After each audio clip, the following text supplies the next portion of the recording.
예, 기재위 간사 유성걸 의원입니다.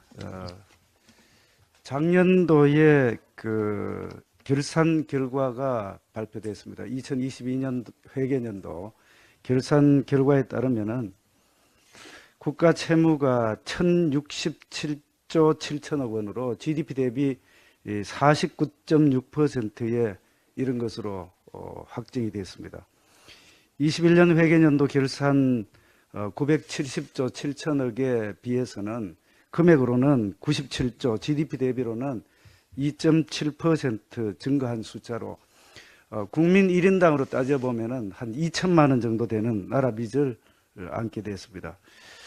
이러한 숫자는 이미 예견됐듯이 지난 정권의 포퓰리즘적 확장적 재정 정책의 결과라는 사실은 국민 여러분들께서 모두 다 알고 계신 그런 사항입니다. 재정 건전성 회복이 어느 때보다도 시급한 사항입니다. 그럼에도 불구하고 오늘 10시부터 시작되는 기획재정위원회 경제재정소위에서 재정준칙이 포함된 국가재정법 논의가 야당의 반대로 좌절이 되었다는 말씀을 드립니다. 그런데 자영업자 대출과 인터넷 은행 대출의 연체율이 지금 빠르게 증가하고 있어서 걱정입니다. 우리나라 경제의 뇌관이 될 수 있다는 그런 우려와 걱정이 많은 상황입니다.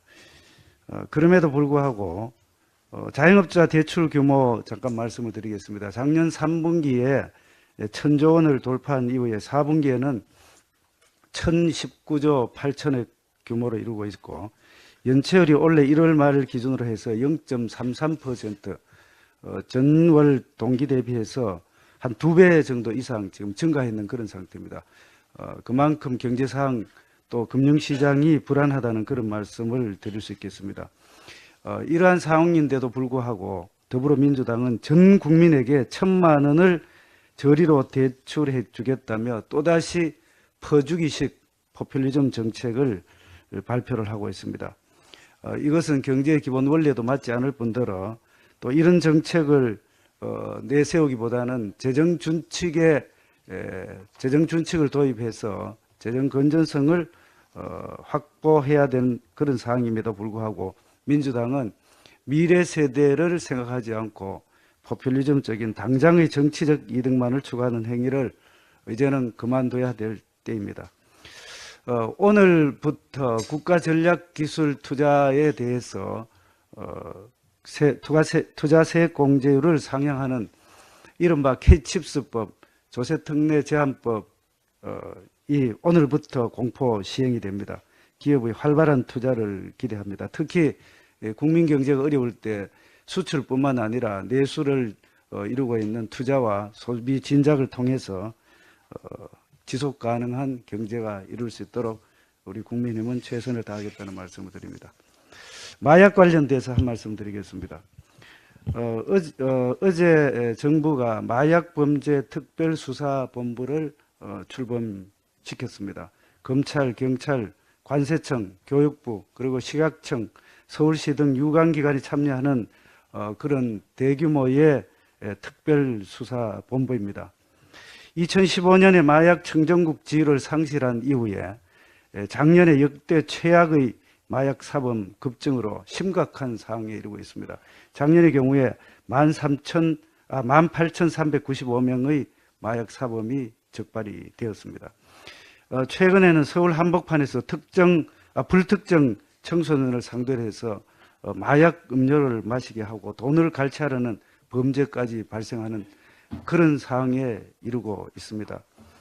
더욱 심각한 것은 마약 전체 사범 중에서 10대, 20대의 비율이 2017년에 15.8%에서 작년에는 무려 34.2%로 5년 만에 2배로 이렇게 급증을 했습니다. 특히 10대 마약 사범도 2017년도에 119명에서 작년에는 481명으로 거의 4배로 급증했는 그런 암울한 상황입니다. 이렇게 마약 복용 관련된 사항도 당연히 적발하고 처벌하고 더 이상 확대되지 않도록 해야 되지만 마약이 국내에 유입되는 원천을 차단하는 노력이 더 필요하다는 말씀을 드립니다. 관세청에 따르면은 2022년 마약류 적발이 771건에 624kg이었습니다. 이 중에서 국제 우편이라든지 특송화물, 항공 여행자 순으로 이렇게 수단이 다양화되고 있다는 말씀을 드립니다.